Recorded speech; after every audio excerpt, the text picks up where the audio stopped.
오늘 하나님께서 우리에게 주시는 말씀 창세기 39장 11절에서 23절까지입니다. 한 절씩 교독하겠습니다. 제가 먼저 읽겠습니다. 어느 날 요셉은 보통 때처럼 집으로 들어가서 일을 했습니다. 그러나 그 시간에 집에는 요셉밖에 없었습니다. 주인의 아내가 요셉의 옷자락을 붙잡고 말했습니다. 와서 나와 같이 자자. 그러나 요셉은 붙잡힌 옷을 남겨둔 채 집 밖으로 뛰쳐나갔습니다. 주인의 아내는 요셉이 옷을 남겨놓은 채 밖으로 뛰쳐나간 것을 보고 집에 있던 종들을 불러서 말했습니다. 내 남편이 우리를 창피스럽게 만들려고 저 히브리 노예를 데리러 왔나 보다. 저놈이 들어와서 나를 강간하려 했다. 내가 소리를 지르니까 저놈이 놀라서 도망쳤다. 저놈이 도망치다가 떨어뜨린 옷이 여기에 있다. 주인의 아내는 남편이 돌아올 때까지 요셉의 옷을 가지고 있었습니다. 그리고 남편에게 똑같은 이야기를 했습니다. 당신이 데리고 온 저 히브리 노예가 나를 강간하려 했어요. 그놈이 가까이 오길래 내가 소리를 질렀더니 이 옷을 버려두고 도망쳤어요. 요셉의 주인은 자기 아내가 요셉에 대해 하는 말을 듣고 매우 화가 났습니다. 그래서 보디발은 요셉을 붙잡아 감옥에 넣었습니다. 그 감옥은 왕의 죄수들을 넣는 곳이었습니다. 요셉은 감옥에서 살게 되었습니다. 하지만 여호와께서는 요셉과 함께 계셨으며 요셉에게 한결같은 사랑을 베푸셨습니다. 그래서 요셉을 간수장의 마음에 들게 하셨습니다. 간수장은 요셉에게 감옥에 있는 모든 죄수를 맡겼습니다. 요셉은 감옥에서 이루어지는 모든 일을 맡았습니다. 함께 읽습니다. 간수장은 요셉이 하는 일에 조금도 간섭하지 않았습니다.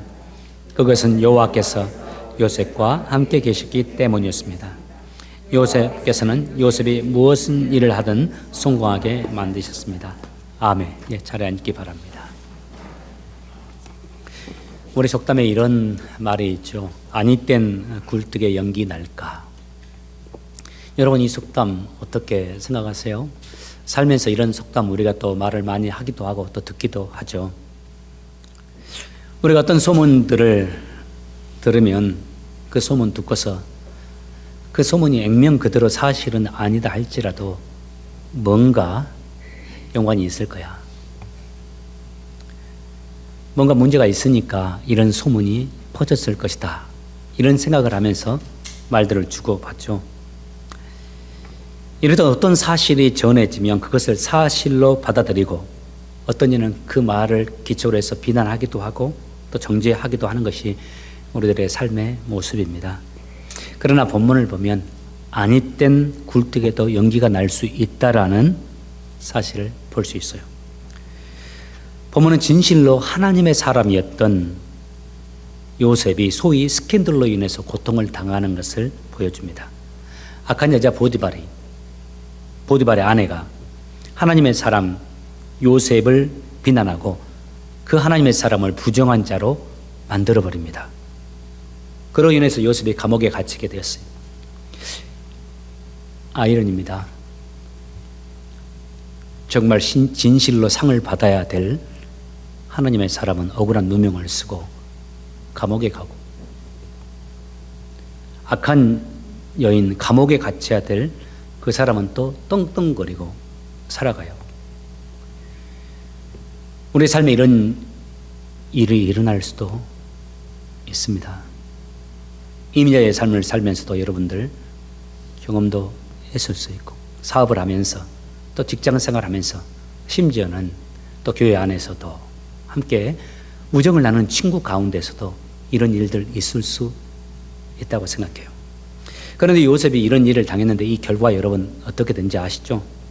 그렇게 억울한 누명을 쓰고 실패자로 살게 됐던 요셉이 진정한 승리자가 되잖아요. 요셉이 예굽의 총리가 되는 순간 자기를 그렇게 억울하게 만들고 힘들게 했던 보디발의 아내, 그 사람은 실패자가 되었습니다. 그 여인은 아마 요셉이 총리로 있는 동안 평생 요셉을 두려워하면서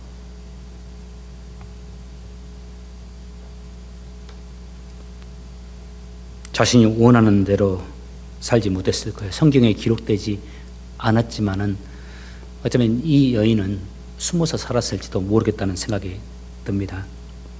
우리가 세상을 살면서 힘들 때가 있습니다. 그 가운데 가장 힘든 것 중에 하나가 억울할 때입니다. 주의 일을 할 때도 가장 힘든 것 중에 하나가 억울할 때일 거예요. 목회자로 살아가면서도 가장 힘든 것 가운데 하나가 억울할 때입니다. 주의 일을 하는 성도들 가운데에서도 그 일을 좀 알아주지 않는다고 해서 또 누가 조금 스트레스 받는 말을 한다고 해서 시험에 드는 사람들이 있어요. 그거 사실 아무것도 아닙니다. 그러나 진짜 누명을 쓰게 되었을 때 그 많은 사람들이 그 억울한 말을 믿고 누구도 보호해 주지 않고 방어해 주지 않을 때 그때 정말 힘들죠. 오늘 이 본문이 이 억울함을 다룹니다. 그리고 하나님의 사람들이 억울한 상황 속에 처했을 때 어떻게 해야 하는지 한 걸음 더 나아가서 어려움뿐만 아니라 억울함뿐만 아니라 삶의 어려움을 당했을 때 직면했을 때 하나님의 사람들은 어떻게 삶을 바라보고 어떻게 반응해야 되는지를 본문이 말씀해 줍니다. 21절을 보시기 바랍니다. 하지만 여호와께서는 요셉과 함께 계셨으며 요셉에게 한결같은 사랑을 베푸셨습니다. 그래서 요셉을 간수장의 마음에 들게 하셨습니다. 억울한 일을 당했을 때 첫 번째 우리가 기억해야 될 게 있습니다. 우리가 억울한 상황 속에 있을 때 하나님이 그때 우리와 함께 계심을 기억하는 겁니다. 21절에서 중요한 말씀에 두 단어가 있는데 첫 번째는 하지만이라는 단어입니다. 앞에 상황이 감옥이거든요. 억울한 누명을 쓰고 감옥에 갇혔지만 하지만 그 다음에 두 번째 중요한 단어가 하나님께서라는 단어입니다. 억울한 상황 속에서 감옥에 갇히게 됐지만 하나님께서 함께 계셨다는 사실. 요셉이 억울한 일을 당한 것도 사실입니다. 그로 인해서 비참하고 고통스러운 자리에 처하게 된 것도 사실이고 마음에 큰 상처를 입었던 것도 사실일 겁니다. 하나님의 사람 요셉이라고 해서 그 상황은 다 괜찮았겠지, 그거 아닙니다. 그도 우리와 똑같은 성경을 가진 자입니다. 감옥에 갇히면서 얼마나 힘들었겠어요. 그런데 또 그와 더불어서 중요한 사실 하나가 있습니다. 그때 그 상황 속에 있는 요셉, 억울함 속에 있는 요셉의 억울함을 하나님이 알고 계셨고 또 하나님이 그 억울한 요셉과 함께 하셨다는 사실입니다. 저는 이 감옥에 갇힌 요셉의 이야기를 읽을 때 참 감동을 받고 또 통찰력을 얻어요. 요셉에게 이 감옥이라는 것은 인생 최고의 장소였습니다. 참 이 말이 중요합니다. 요셉의 전체 인생 가운데 비교적 장소였는데 요셉이 거쳐갔던 모든 인생의 장소 가운데 인생 최고의 장소가 바로 이 감옥이었어요. 이 감옥에서 애굽의 신하였다가 누명을 쓰고 감옥에 갇힌 그 감옥에 갇히게 된 그 신하를 만나게 되었어요. 그리고 그 신하가 꿈을 정확히 해석해 주었습니다. 그 신하가 이제 누명을 벗고 복귀하게 되죠. 그런데 왕이 어느 날 꿈을 꾸고 번뇌를 합니다. 그 꿈이 보통 꿈이 아니니까요. 어느 누구도 해석을 못합니다. 그때 그 신하가 2년 전에 만났던 요셉이 자신의 꿈을 감옥에서 해석해주고 정확히 맞았던 그 사실을 기억해냅니다. 그리고 왕에게 요셉을 청구하지 않습니까? 그리고 감옥에 있는 요셉을 불러드립니다. 그리고 정확히 그야말로 요셉이 그 꿈을 맞추게 되죠. 왕은 정확히 한 겁니다. 어떻게 내 꿈을 알겠어요? 그리고 그 꿈이 정확히 이루어진다는 것을 알고서 한순간에 요셉을 총리로 세우지 않습니까? 요셉의 인생 가운데 이 감옥의 정체, 가장 비참한 장소 같았지만 인생 최고의 장소였어요. 여러분, 이것이 우연일까요? 우연히 누명을 쓰게 되고 우연히 감옥에 가게 됐고, 우연히 그곳에서 신하를 만나게 됐고, 그것도 우연히 누명을 쓴 신하, 우연히 왕이 꿈을 꾸게 되었을까요? 하나님은 애초에 요셉을 총리로 세워서 온 세상을 흉년으로부터 구해내고, 그리고 또 하나님의 선택하신 이스라엘 민족을 보호하시고 더 번창케 하시고 세워주시기 위해서 가장 적절한 방도, 가장 빠른 길, 가장 적절한 길로 요셉을 인도하고 계셨고, 가장 핵심이 되는 그 장소가 감옥이었습니다. 우리가 억울함을 당할 때, 한 걸음 더 나아가서 우리가 인생의 어려운 순간을 직면했을 때, 우리가 우리 인생을 살면서 감옥과 같은 상황, 감옥에 처하게 됐을 때 기억해야 될 바가 이겁니다. 주님이 그때에도 항상 내게 곁에 계시다라는 것, 그리고 지혜의 영이신 주님께서 나를 이끌고 계시고 앞으로도 이끌어 주실 거라는 것. 이 감옥은 주님의 지혜였습니다. 요셉을 세워주시고 요셉을 하나님이 원하시는 길로 갈 수 있게 하는 최고의 하나님의 지혜였습니다. 때때로 이 지혜가 우리에게 감옥으로 다가와서 우리를 힘들게 하고 한숨 짓게 하지만 우리에게 영적 분별력이 있기를 바라고, 내 인생에 이런 감옥이 다가왔을 때 믿음으로 하나님이 나와 함께 하심을 믿으면서 잘 극복하시는 여러분 되시길 바랍니다. 두 번째, 억울한 일을 당할 때, 또 우리 인생에 힘든 일을 당할 때 기억해야 될 바, 더욱 더 하나님을 가까이 하는 겁니다. 어려우면 어려울수록, 힘들면 힘들수록 그와 비례해서 나는 더 주님을 가까이 하는 겁니다. 더 열심으로 주님을 찾고, 더 힘써서 기도하고, 더 주님이 원하시는 일을 더 해버리고, 주님 앞에서 더 아름다운 모습으로 의지를 다해서 살아가는 겁니다. 21절을 보시기 바랍니다. 하지만 여호와께서는 요셉과 함께 계셨으며 요셉에게 한결같은 사랑을 베푸셨습니다. 그래서 요셉을 간수장의 마음에 들게 하셨습니다. 간수장이 요셉을 사랑해주고 있지 않습니까? 그런데 그 이면에 보면 하나님께서 간수장의 마음을 주장하셔서 요셉을 사랑하게 한 겁니다. 하나님께서 요셉과 함께 하셨어요. 요셉과 함께 하시면서 선한 일을 이루어 주셨어요. 우리는 이 대목을 생각할 때에 요셉이 어떤 삶을 살든지 상관없이 하나님이 요셉과 함께 하셨다라는 사실로 그런 전제를 가져서는 안 됩니다. 물론 하나님은 우리의 잘못과 상관없이, 또 우리의 성실함과는 상관없이 특별한 역사를 우리를 통해서 펼쳐 가시기도 합니다. 그러나 그것은 예외적인 경우예요. 하나님이 요셉과 특별히 함께 하셨다는 대목을 읽을 때 우리는 일반적인 전제를 해야 돼요. 무엇이 하나님께서 요셉을 그토록 사랑케 하는 것이었을까?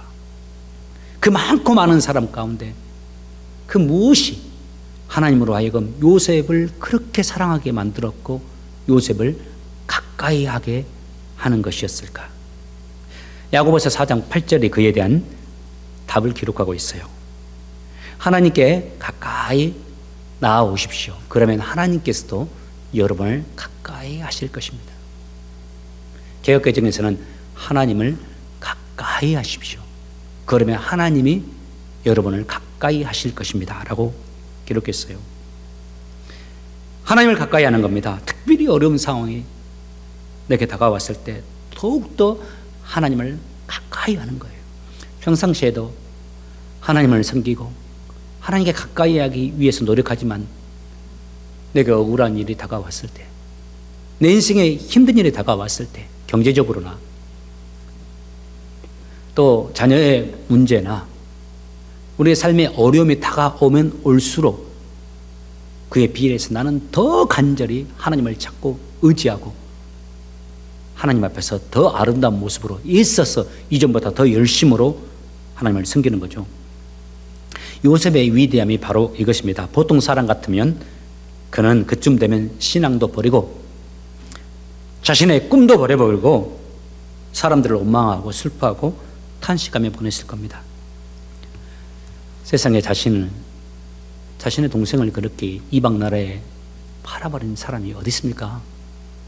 자신을 팔아버린 형들을 원망하고 자신을 모함한 보디발의 아내를 원망하고 모함받고 있는 자신을 지켜주지 못하고 자신의 아내의 혀에 놀아나는 어리석은 보디발을 비난하고 원망하면서 보냈을 거예요. 보통 사람 같으면요. 그러나 요셉이 감옥에 갇혀있는 2년 동안 이야기를 보십시오. 단 한 번도 그가 원망했다라는 이야기가 없습니다. 말씀드린 대로 그도 힘들었을 겁니다. 그도 낙심했을 겁니다. 힘이 다 빠졌을 겁니다. 그러나 그가 하나님 앞에서 묵상했을 거예요. 질문했을 거예요. 왜 하나님이 나를 이곳에 두셨을까? 왜 하나님은 나를 이렇게 어려움 중에 두시는 것일까? 왜 하나님은 나를 이렇게 팔리게 하시고 억울한 누명을 쓰게 하시고 이 힘든 감옥에 두시는 것일까? 내가 알 수 없지만은 나를 사랑하시는 하나님께서 이 모든 것을 통해서 나에게 은혜를 베풀어 주실 것이다 라고 생각하면서 하루하루를 요셉이 살았을 거예요. 보통 사람들은 억울한 일을 만나면은 누명 벗기에 열중합니다. 그리고 자신에게 맡겨진 일을 소홀히 하거나 혹은 회피하고 또 등한시하게 됩니다. 그런데 본문을 보십시오. 요셉 하나님의 사람은 결코 그렇지 않습니다. 어려운 상황에서도 하나님을 신실하게 섬기면서 자신에게 주어진 감옥에서의 일을 잘 처리합니다. 이것이 영적인 실력입니다. 이 팬데믹 가운데 진짜 저는 영적인 실력이 드러난다고 생각해요. 이 어려울 때 진짜 이때 예배자로 서느냐, 진짜 이때에도 하나님을 섬기면서 살아가느냐. 이제는 다 교회당 찾지 않아도 되잖아요. 이제는 다 홀로 예배해도 된다는 분위기잖아요. 근데 과연 가정에서 얼마나 예배할 수 있을까요? 진실로 하나님 앞에 설 수 있을까요? 그리고 그 세월이 길어졌을 때 내가 하나님의 사람으로 훈련받으면서 다듬어질 수 있을까요? 그리고 하나님이 예수님 우리를 제자로 부르시면서 세상을 위해 살고 주의 영광을 나타내며 살라고 하신 그 말씀대로 이 땅에 살면서 주님의 나라 위해서 나의 삶을 드리면서 살 수 있을까요? 이 팬데믹의 기간 동안에 진짜 이 어려운 순간에 우리의 실력이, 우리의 영성이 드러날 때입니다. 인생을 사노라면 뜻하지 않게 힘든 순간들, 억울함을 경험할 때가 있습니다. 예수님을 진실로 믿는 사람이라고 해서 억울함에서 자유롭게 되는 것이 아니죠. 때로 하나님의 사람일수록, 하나님의 일을 하면 할수록 억울함을 경험할 수도 있습니다. 많은 이들이 이 억울함 때문에 죄를 안 하려고 하기도 하죠. 우리 주님이 참 억울한 인생을 사신 분입니다. 그리고 주님의 사도로 부름받은 사도 바울도 정말 억울한 인생을 사신 분들이에요. 하나님의 사람들도 억울함을 당할 수가 있습니다. 하나님의 신실한 사람, 오히려 칭찬을 받아야 할 사람이 억울함을 당하기도 하고, 그렇지 못한 사람들이 오히려 모함하고 비난을 하면서도 떵떵거리며 살 수도 있어요. 그래서 우리가 생각하기에는 이 억울함을 받는 것은 불행과 같이 느껴질 수가 있는데요. 주님이, 억울한 인생을 사셨던 주님이 이렇게 베드로전서를 통해서 말씀하세요. 아무런 잘못이 없는데도 억울하게 벌을 받을 수도 있습니다. 그때 하나님을 생각하고 말없이 참는다면 하나님은 그런 그를 기뻐하실 것입니다. 우리 인생은 살면서 억울할 때가 있습니다. 정말 힘들 때도 있습니다. 감옥에 갇힌 것과 같이 어려운 상황이 우리에게 올 수 있어요. 따지고 보면 우리 인생에 크고 작은 감옥 감옥들이 존재했다고 말할 수 있죠. 어쩌면 지금 이 순간에도 감옥에 있는 분들이 계실지 모르겠어요. 여러분 축원합니다. 잘 견딜 수 있기를 바랍니다. 그리고 하나님이 지금 나와 함께 계심을 믿고 이 감옥 같은 상황 속에서 하나님을 더 가까이 하고 하나님을 찾고 하나님을 의지하는 여러분 되시길 바라고, 이를 통해서 우리를 향하신, 여러분을 향하신 하나님의 뜻이 아름답게 이루어지는 그 축복이 여러분과 저에게 함께 하시기를 예수 이름으로 축복합니다. 기도하겠습니다.